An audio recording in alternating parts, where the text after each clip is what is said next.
कुडाची पिटियान सोलकडी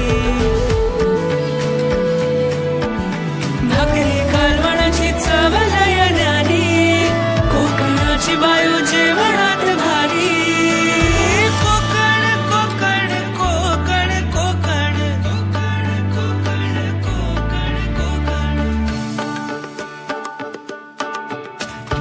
विहिरीच्या पाण्याची चव निराळी